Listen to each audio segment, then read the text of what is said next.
500 प्रकाश वर्ष दूर एक पृथ्वी जैसा ग्रह हमारे सूरज जैसे एक तारे का चक्कर लगाता है। क्या इस सुदूर दुनिया की सतह पर भी जीवन हो सकता है? मानव का हमेशा से एक सबसे बड़ा सवाल ये रहा है कि क्या हम इस ब्रह्मांड में अकेले हैं?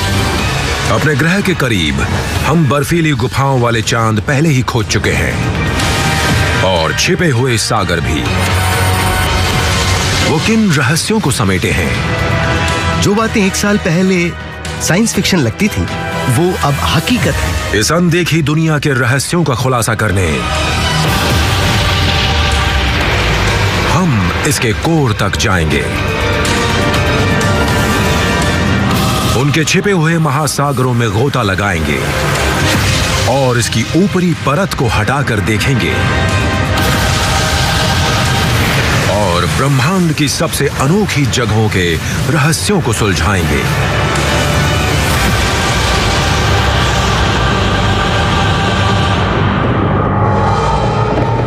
Strip the cosmos, alien world's.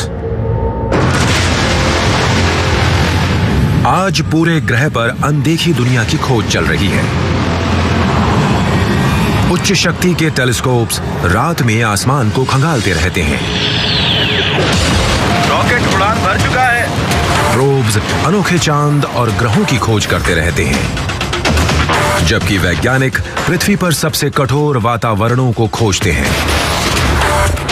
मानव शुरू से ही ये जानना चाहता है कि पहाड़ी के पार क्या है, समुद्र के पार क्या है और ग्रह के पार क्या है। जब वैज्ञानिक गहरे अंतरिक्ष में अनदेखी दुनिया की खोज करते हैं, वो हमारे अपने ग्रह के रहस्यों के बारे में भी सोचते हैं। हम देखते हैं कि पृथ्वी पर जहाँ भी जीवन का वजूद हो सकता है वहाँ जीवन है। अब सवाल ये उठता है कि क्या पूरे ब्रह्मांड में सिर्फ पृथ्वी ही ऐसी जगह है जहाँ जीवन है? अनदेखी दुनियाओं की खोज वैज्ञानिकों को अज्ञात में ले जाती है। वो हमारे सौर मंडल की गहराइयों को खंगालते हैं, जहां जमे हुए चांद अंतरिक्ष में बर्फ फेंकते हैं और महासागर छिपे रहते हैं। अंतरिक्ष जांच मोटे बादलों के पीछे छिपी अनोखी दुनियाओं से पर्दा हटाती है, जहां दिखाई देते हैं प्रचंड बर्फीले इलाके और तरल मीथेन की झीलें।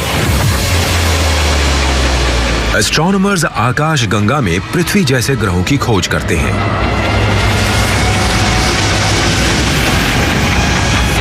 और अनदेखी सभ्यताओं से आने वाले संदेशों को सुनते हैं, जो पूरे ब्रह्मांड में गूंजते रहते हैं।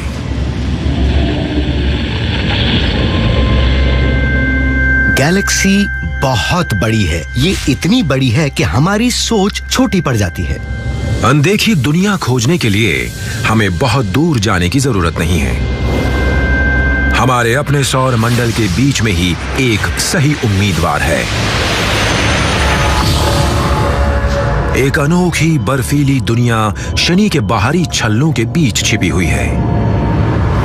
इनसेलेडस, एक छोटा जमा हुआ चांद जिसका आकार करीब 1,83,000 वर्ग किलोमीटर है। इसकी बर्फीली सतह सूरज की रोशनी आईने की तरह रिफ्लेक्ट करती है। ये बर्फ करीब 96 किलोमीटर नीचे तक फैली है। गहराई में चांद के पथरीले कोर की तरफ। सूरज की पहुंच से बहुत दूर क्या इस अनदेखी दुनिया के अंधेरे में जीवन हो सकता है?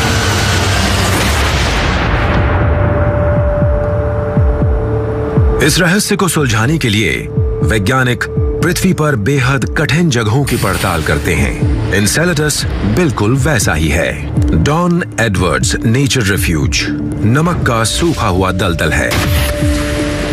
यहाँ 2 इंच मोटा नमक का खोल सूरज की रोशनी को पूरी तरह से रोक देता है और इससे नीचे घुप अंधकार बना रहता है।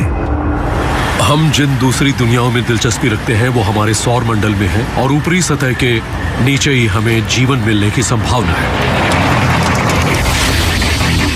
नासा के वैज्ञानिक क्रिस मैके ऐसे जीवन की खोज करते हैं जो अंधेरे में रहता है। मिथेनोजेंस वो नन्हे माइक्रोब्स हैं जो अंदर जमीन में फलते फूलते हैं। ये 3.5 अरब साल पहले पृथ्वी पर प्रकट होने वाले पहले जीव में से थे। ये जीवन के खुद को ढालने और पनपने के सटीक उदाहरण हैं। पृथ्वी पर जहां भी मिथेनोजेंस मिलते हैं मुझे उनमें दिलचस्पी रहती है। उन्हें ऑक्सीजन पसंद नहीं, वो हाइड्रोजन लेते हैं। उन्हें सूरज की रोशनी की बिल्कुल जरूरत नहीं होती। वो बहुत गहराई में सतह के नीचे रहते हैं। ये दूसरी दुनिया पर माइक्रो एस्ट्रोनॉट्स के लिए मेरे पसंदीदा जीव हैं। क्रिस नमक की ऊपरी परत के नीचे मिथेनोजेंस के नमूने ढूंढते हैं।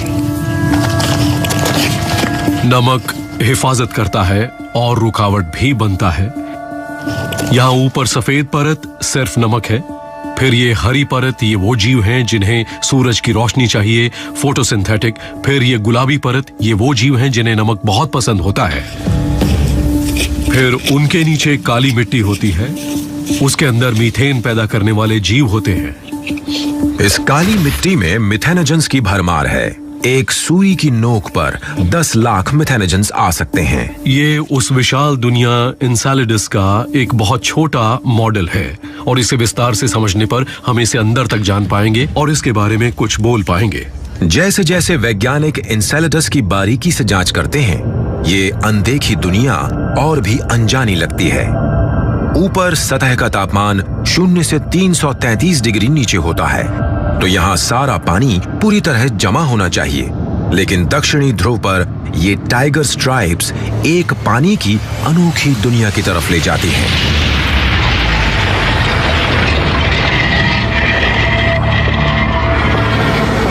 बर्फीली सतह में ये बड़ी दरारें अंदर छुपे विशाल नमक के महासागर की तरफ ले जाती हैं। हाइड्रोजन से भरपूर ये मिथेनोजन का सबसे बढ़िया खाना है। ये इस नमकीन पानी में फलते फूलते हैं। जब एनसेलेडस शनि के चक्कर लगाता है तो ग्रह के जबरदस्त गुरुत्वाकर्षण से बर्फीली घाटियों में फासला आ जाता है और महासागर का पानी बाहर निकल जाता है और टाइगर स्ट्राइप से विशाल बर्फीले फव्वारे छोड़ता है।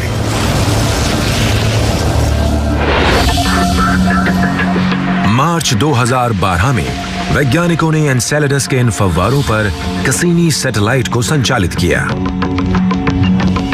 सैटेलाइट के उपकरणों को कार्बन के सामान्य मॉलिक्यूल्स के निशान मिले जो जीवन के बिल्डिंग ब्लॉक्स होते हैं। क्रिस मैके फव्वारों के नमूने पृथ्वी पर लाने के लिए एक मिशन की योजना बना रहे हैं। उन्हें उम्मीद है कि वो मिथेनोजन से भरे होंगे। मुझे लगता है कि एनसेलेडस की सबसे दिलचस्प बात यह है कि यहाँ मटेरियल सीधा अंतरिक्ष में आता है। हमें ड्रिल नहीं करना होता, खुदाई नहीं करनी होती, खोजना नहीं पड़ता, बस उसके ऊपर से उड़ना है, पकड़ना है और वापस लाना है। ये बहुत शानदार है। यहाँ बहुत सारे मुफ्त नमूने हैं, कोई भी ले लो। ये बर्फीले विस्फोट इस अनोखी दुनिया से मलबे को शनि की कक्षा में छोड़ देते हैं। टाइगर स्ट्राइप से बाहर आता हुआ पानी तुरंत जम जाता है और एनसेलेडस के ऊपर आसमान में सैकड़ों मील तक जाता है। बर्फ के कुछ कण चांद के कम गुरुत्वाकर्षण से निकल आते हैं और बहते हुए शनि का बाहरी छल्ला बनाते हैं। अगर एनसेलेडस पर जीवन है तो क्या ये निकल सकते हैं और शनि से होते हुए पूरी गैलेक्सी में फैल सकते हैं? जब वैज्ञानिक अंतरिक्ष की ओर गहराइयों में देखते हैं तो नई दुनियाएं मिलने की संभावनाएं बढ़ जाती हैं। जब हम ब्रह्मांड की तरफ देखते हैं तो हम पाते हैं कि यहाँ फिजिक्स के सिद्धांत समान हैं, समान केमिस्ट्री है और हर जगह एक जैसे पदार्थों का कॉम्पोजिशन है। पूरे ब्रह्मांड में हर तरफ जीवन की संभावनाएं हैं। लेकिन हर अनदेखी दुनिया के अपने नए रहस्य होते हैं। क्या चांद में छिपी हुई बर्फ की एक गुफा में भी नए तरह का जीवन हो सकता है? पूरे ग्रह पर वैज्ञानिक अनदेखी दुनिया की खोज में रात को आसमान खंगालते हैं।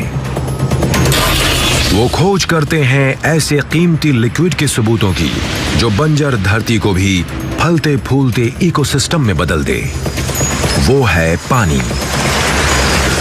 पृथ्वी पर कई तरह का जीवन है। न हर जीवन के रूप को ऑक्सीजन चाहिए, न ही सबको सूरज की रोशनी चाहिए। लेकिन ऐसा लगता है कि पृथ्वी पर हर एक जीव को तरल पानी की जरूरत है। हमारे बाहरी सौर मंडल में हर तरफ पानी है, पर हमें ये ज्यादातर कॉमेट्स और चांद पर बर्फ के रूप में मिलता है। इन जमे हुए इलाकों में हमेशा ही ठंड रहती है और इनका तापमान उत्तरी ध्रुव की सर्दियों से 10 गुना ठंडा होता है। लेकिन जीवन अब भी बर्फ के क्रिस्टल्स में छुपा हो सकता है। क्योंकि एक ग्रह पृथ्वी से बहुत अलग है, वो बहुत ज्यादा गर्म हो सकता है, बहुत ठंडा भी हो सकता है। इस बात की कोई गारंटी नहीं है कि वहाँ जीवन ना हो। बल्कि अगर आप अपने ग्रह के बारे में सोचें, ग्रह पर एवोल्यूशन ने जीवन के वजूद के लिए किसी तरह का सहारा ढूंढ लिया है। सोचें, ग्रह पर एवोल्यूशन ने जीवन के वजूद के लिए किसी तरह का सहारा ढूंढ लिया है। पृथ्वी पर जीवन ने ठंड का सामना करने का रास्ता निकाला है। वॉशिंगटन के नॉर्थ कैस्केड माउंटेन्स पर मैदान पूरे साल बर्फ से ढके रहते हैं। ये मेरा अहाता है और यहाँ वॉशिंगटन के नॉर्थ कैस्केड्स में सचमुच गहरा बर्फीला रास्ता है। मैं हर जगह अपने डॉगी को साथ ले जाती हूँ, उसे बर्फ बहुत पसंद है। प्रोफेसर रॉबिन गॉर्डनर ऐसे जीवन की खोज करती हैं जो इस जमी हुई दुनिया में मुश्किलों को चुनौती दे सके। पृथ्वी पर जीवन कई अरबों साल के एवोल्यूशन का नतीजा है। ये जानना नामुमकिन है कि सौर मंडल और उससे परे दूसरी जगहों पर जीवन कैसा होता होगा। हम सिर्फ इतना कर सकते हैं कि पृथ्वी पर उन जगहों पर जाएं जहां के एक जैसे हालात हों और देखें कि वहां जीवन कैसा है। रॉबिन ऐसे जीवन की तलाश कर रही हैं जो हमारे सौर मंडल के बर्फीले चांद पर रह सकें। यूरोपा बृहस्पति के चक्कर लगाते 67 चांद में से एक है। सतह का तापमान 0 से 370 डिग्री नीचे तक गिर जाता है। सतह बहुत ही सख्त बर्फ से ढक जाती है, लेकिन पूरी सतह पर अजीबोगरीब निशान अंदर चल रही हलचल को बयां करते हैं। बाहरी सख्त खोल के ठीक नीचे नर्म बर्फ की एक परत लगातार बहती रहती है। हल्का करंट जीवन देने वाले खनिजों को चांद पर घुमाता रहता है। इससे एक उपजाऊ वातावरण पैदा होता है जिससे जीवन को फायदा मिल सकता है। माउंट बेकर पर रॉबिन उस तरह का जीवन ढूंढती हैं जो यूरोपा पर भी हो सकता है। मुझे यहाँ कुछ दिख रहा है। अरे वाह, गुलाबी बर्फ। तो यहाँ पर स्नो एल्जी रह रही हैं। रॉबिन की इस एल्जी को क्लैमिडोमोनास निवेलिस कहते हैं, लेकिन सामान्य भाषा में इसे वाटरमेलन स्नो कहते हैं। उन पौधों से अलग जिन्हें बढ़ने के लिए मिट्टी चाहिए, एल्जी जमे हुए पानी के क्रिस्टल्स पर भी फल फूल सकती हैं। वो एक गुलाबी सनस्क्रीन पैदा करती है जो उन्हें सूरज की तेज रोशनी से बचाती है। ये सतह के ठीक नीचे थोड़ी गुलाबी सी होती है। ये बहुत अच्छी है और जैसे जैसे मैं नीचे खोद रही हूँ ये और गुलाबी होती जा रही है और इसलिए एल्जी के हालात सतह के नीचे और भी ज्यादा अच्छे हैं। माउंट बेकर एल्जी सर्दी में 0 से 14 डिग्री नीचे के तापमान में जिंदा रह सकती है। यूरोपा की सतह पूरे साल 20 गुना ज्यादा ठंडी रहती है, लेकिन सतह से करीब 3 किलोमीटर नीचे एक बर्फीली गुफा में बड़ी झीलों से भी ज्यादा पानी जमा है।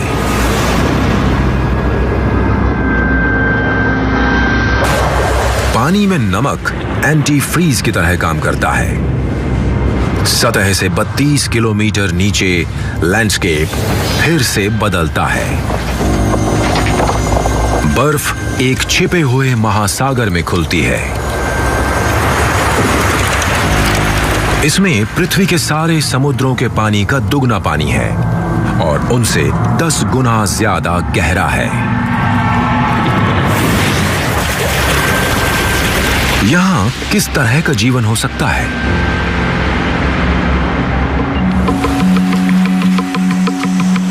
यहाँ सिर्फ नमूने लेने से ही हमें ये समझने में मदद मिलेगी कि ये यहाँ कैसे पनप रही हैं, और तब ये हमारे लिए इसे ग्रह के बाहर ढूंढने की कुछ संभावनाएं खोल देता है। माउंट बेकर की एल्गी ने जमी हुई दुनिया में जीने के लिए खुद को ढाल लिया है। अगर ये समूह बसंत के गर्म वातावरण और गहरे हाइड्रोथर्मल वेंट वातावरण, बर्फीले वातावरण या फिर सूखे एंटार्कटिक के रेगिस्तान में मिलते हैं तो ये वातावरण के मुताबिक खुद को ढाल लेते हैं। ओ स्नो एल्गी, तुम्हारा जवाब नहीं। रॉबिन की एल्गी पृथ्वी पर हर वातावरण में जिंदा रहती हैं।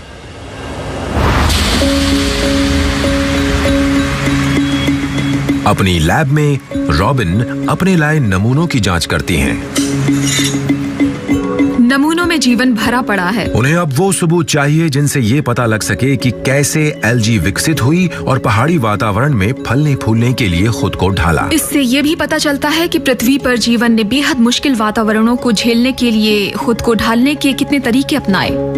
और ये जो गुलाबी सा हम देख रहे हैं, इस एल्गी में बहुत बड़े और मोटे सेल वॉल्स दिखाई दे रहे हैं। मोटी सेल वॉल एल्गी सेल्स को बहुत कम तापमान पर भी जिंदा रहने में मदद करती हैं। पृथ्वी पर जीवन में इतनी भिन्नता है कि ये किसी भी इकोलॉजिकल जगह को भर देती है। तो अगर यूरोप के महासागर में भी जीवन है तो हमें वहाँ कोई एक चीज नहीं मिलेगी। वहाँ अलग अलग तरह के फलते फूलते समुदाय मिलने की संभावना है।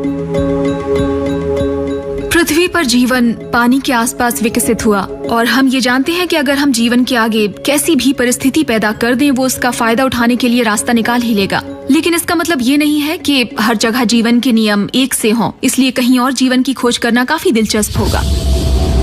वैज्ञानिकों को एक नया ग्रह मिला है जहां इस तरह की एल्गी पनप सकती है। पृथ्वी का ये करीबी ग्रह 16 प्रकाश वर्ष दूर है। GJ832c पृथ्वी जैसी दुनिया हो सकता है जहां हालात हमेशा बदलते रहते हैं। ग्रह की कक्षा इतनी तंग है कि इसे पूरा होने में 36 दिन लगते हैं। इस ग्रह पर जीवन को बहुत जल्द खुद को ढालना होगा क्योंकि यहाँ पर हर महीने सर्दियां पूरे ग्रह पर छा जाती हैं। हम जितना खोजते हैं हमें उतनी ही नई अजीबोगरीब दुनिया मिलती है। शनि के चक्कर लगाने वाला एक चांद नारंगी रंग के वातावरण के पीछे छुपा रहता है। इसकी सतह दिखाई नहीं देती। लेकिन हालिया मिशन ने एक प्रोब इस चांद की सतह पर भेजा है। हमारी पहली नजर टाइटन की सतह पर पड़ी और वो कितनी चौंकाने वाली थी, कितना शानदार था। उसके नीचे छिपा था एक अनदेखा वातावरण जिसमें एक ऐसी दुनिया थी जो पूरे सौर मंडल में कहीं नहीं है। ये नारंगी रंग की फूली हुई गेंद सौर मंडल की सबसे अनदेखी दुनिया है। टाइटन शनि का सबसे बड़ा चांद है। ये बुध ग्रह से बड़ा है। अंतरिक्ष से देखने पर यह पृथ्वी जैसा जरा भी नहीं लगता, लेकिन पास से टाइटन पृथ्वी जैसा दिखाई देता है। टाइटन के वातावरण में ज्यादातर नाइट्रोजन है। ये अजीबोगरीब समानता है। इससे हमें लगा कि टाइटन पृथ्वी का जुड़वा ग्रह है।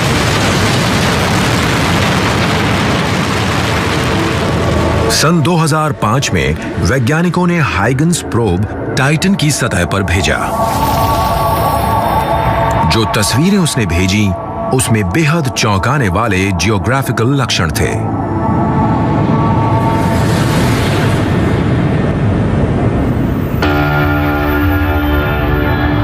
प्रोब ने टाइटन के मोटे नारंगी रंग के वातावरण के पीछे का रहस्य खोला। हमारे सौर मंडल में कुछ बहुत ही अजीब।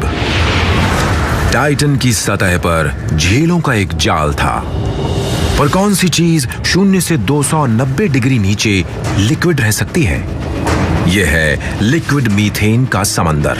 पृथ्वी के पानी की जगह वहाँ पर मीथेन ने ली हुई है। ये भाप बनकर टाइटन के वातावरण में चला जाता है, दूसरी जगह पर जाकर बरसता है, फिर इससे नदी और झरने बनते हैं जो बाद में झील में मिल जाते हैं और ये सिलसिला चलता रहता है। ये यूटा की पॉवल झील है। खड़ी चट्टानों की एक बाड़ घाटी के चारों ओर है। यहाँ का नजारा टाइटन की झील और घाटियों की नकल है। रैल्फ लॉरेंस टाइटन की झील को समझने के लिए स्पेस प्रोब्स बनाते हैं।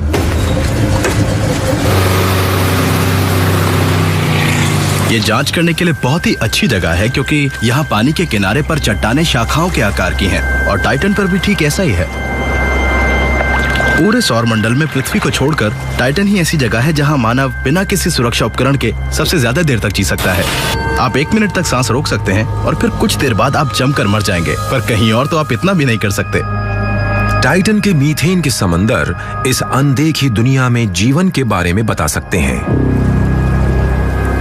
उनके बारे में और ज्यादा जानने के लिए हमें सही तकनीक चाहिए। आज रैल्फ एक सोनार प्रोब को टेस्ट कर रहे हैं। इसे टाइटन के समुद्र तल को स्कैन करने के लिए डिजाइन किया गया है, जिससे एक विस्तृत नक्शा बनाया जा सके। हम जानते हैं कि जीवन को तरल पानी चाहिए। टाइटन पर यह मुमकिन है कि जीवन की प्रक्रिया बिना पानी वाले तरल में यानी मीथेन के समुद्र में शुरू हो सकती है। हम टाइटन के समुद्र को 3 डायमेंशनल बनावट में समझना चाहते हैं। हम सोनार की मदद से ऐसा कर सकते हैं जैसा हम पृथ्वी पर करते हैं। ये एक ओसिलोस्कोप है जिससे हम सिग्नल देखते हैं। ये जो है ये असली सोनार ट्रांसड्यूसर है जिसे हम टाइटन पर भेजेंगे। रैल्फ इस तक